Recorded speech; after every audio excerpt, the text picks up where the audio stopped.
Hi, Sam from Guitar Village here, and today we are checking out the PRS Wind Through the Trees dual analog flanger pedal. So let's open it up and see what's inside the box. Surprise, surprise, a pedal! Let's take that out and just take a second to have a quick look at this.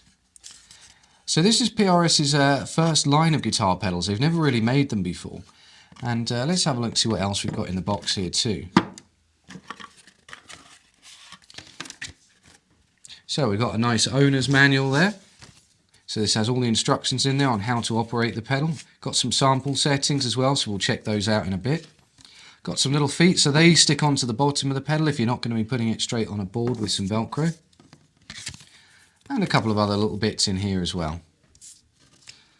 Now let's have a look. So as the name suggests, it's a dual analog flanger, so we've got two pedals really in one here.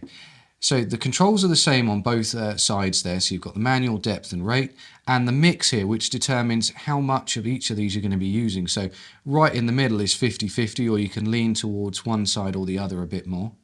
On the right hand side here, you've got some global controls, the regen control, that's where the output of the pedal sends the tail back to the input again, so you adjust that up and that can just make the effect even more prominent.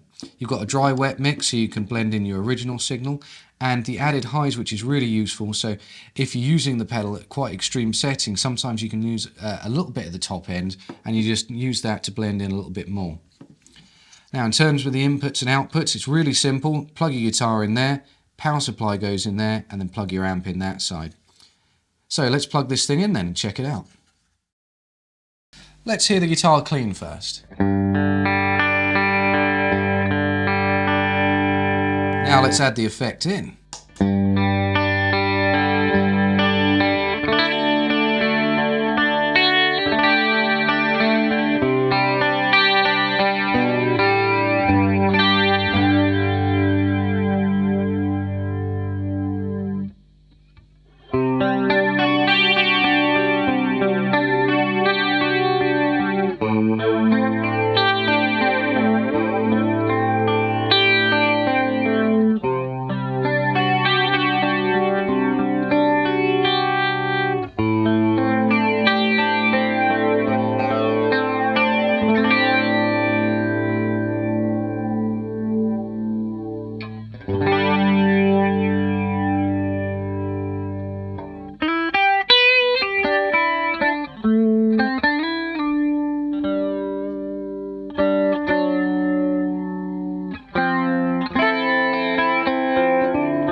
Okay, so I said we were going to try some of the sample settings in here, so let's have a look first up at Paul Reed Smith's favourite setting.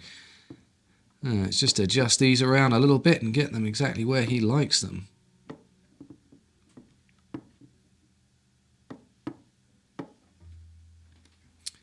Okay, let's see how that sounds.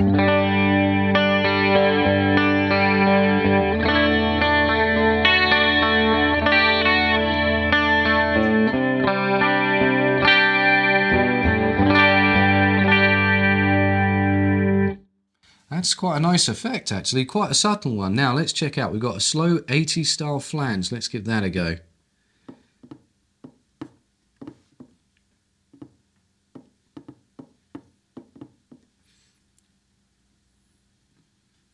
Okay, let's hear this one then.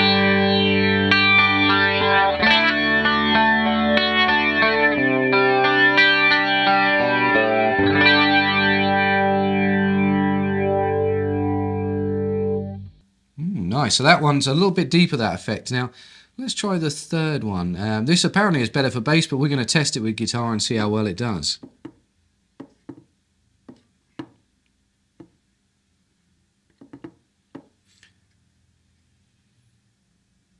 Okay, let's listen to this.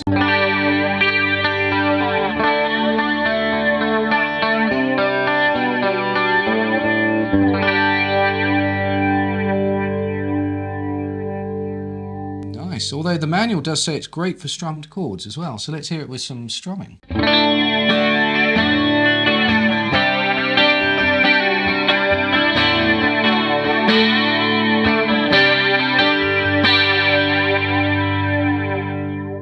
There's some of the tones that the Wind Through the Trees has to offer, and that was to our House Cornell Romany 12 with a PRS McCarthy 594. I found that the manual control, which adjusts the delay time, it did make a slight difference, but I think, it didn't make as much of a difference as you're going to find with the depth and rate controls. They really make a big difference there. Having the option of being able to blend the two LFOs in was really useful, and you can see these little LEDs light up as they're kicking in. The regeneration control there was very good in just thickening up the overall effect, as well as the dry-wet signal as well, so you can blend in your clean tone or the effect tone as well. And having the added high switch was really useful for just bringing back some of the top end. If you want to find out any more about this pedal, please click on the link in the description below. Thanks for watching.